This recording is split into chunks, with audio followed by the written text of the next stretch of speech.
What a lovely afternoon. And Krishna, thank you so much for those wise words. I loved hearing them, and I hope you all enjoyed them, because they're the last wise words you'll hear today.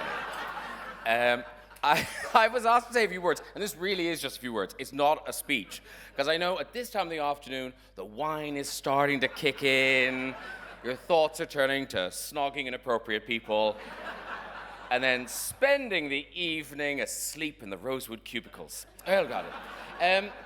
We've all been there. This really is an honor and a pleasure. It really is.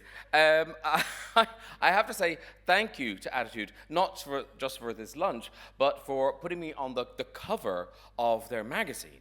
And I know, and some of you may not know this, but I am not a professional model. So I would like to thank Cliff and the rest of the team at Attitude for making me feel like one for a day. It was really lovely. Also extraordinary and undeserved to be on this list of trailblazers. But, you know, thrilled to be on it. And I know a lot of people here are on the list. And lists are odd, aren't they? Because today we're on the list. And so it's great, isn't it? Lists are so important. Cut to next year when we're not on the list. Irrelevant and pointless. Why did they do them? So enjoy today. I think that's what I'm saying. Enjoy today. You're on a list. I also want to say happy birthday to Attitude. 30 years of Attitude magazine.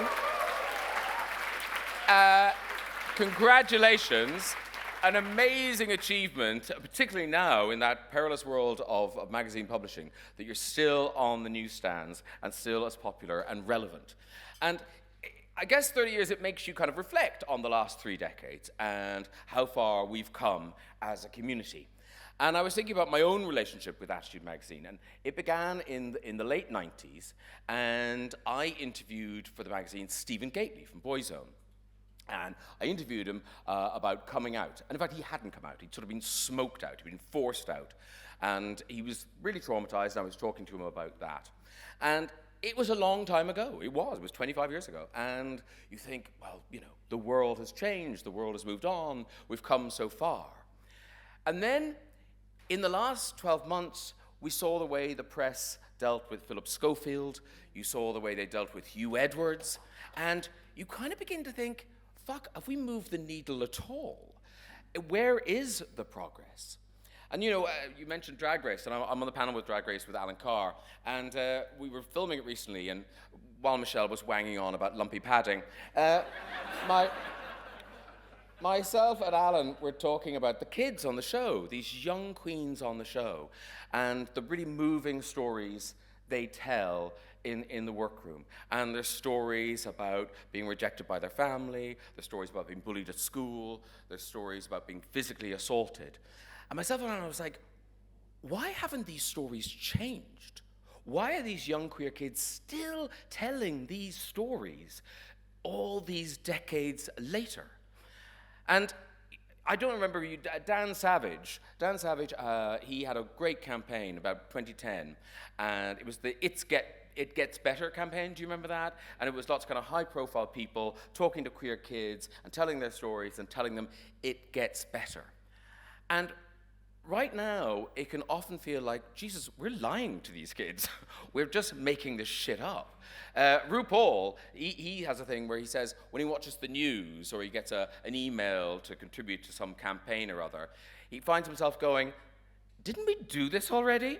And as a 60-year-old, I know how that feels. And I guess one of the really frustrating things about all of this is that it's always framed in terms of culture wars. That's the word they use. It's always culture wars. And that phrase, it drives me mad because it sounds so kind of esoteric. It sounds like just sort of a rather dry battle of ideas. But of course, as we are so frequently aware, the casualties of those battles of ideas are real people. The consequences are horrific. And the dangerous rhetoric that's out there, government rhetoric, or cruel jokes like we heard this year or this week, they have actual consequences. They do lead to, blood on a playground. It's awful. But it's not all doom and gloom, because we are here. This room is here. And it brings us back to the list and why this list would be important. Because there are so many stories of hope in this room, so many stories of how things have changed in this room. And it's great in this room, but also I think that list is so important outside of this room. And yes, those lists of names have amazing achievements attached to them, but actually that's almost irrelevant. What's important, I think, is for people to see those names, to see lists of names. And for young people, particularly young people, who feel alone, who feel vulnerable, to realize, oh, hang on, no, there is hope. And in bleak, dark days when they're trying to kind of roll things back and walk back our rights, I think hope becomes like a sort of superpower. And I feel like there's an awful lot of hope in this room. And that's, in the end, the most important thing, that we not give up hope, that we keep going. I would also like to remind my lesbian sisters that on my chat show tonight, I have Wanda Sykes and Jodie Foster. Yeah. Which is very important. I thought I'd end this with some good news. There you go. Thank you very much for this list and for this lunch, and happy birthday, Attitude Magazine. Enjoy the afternoon.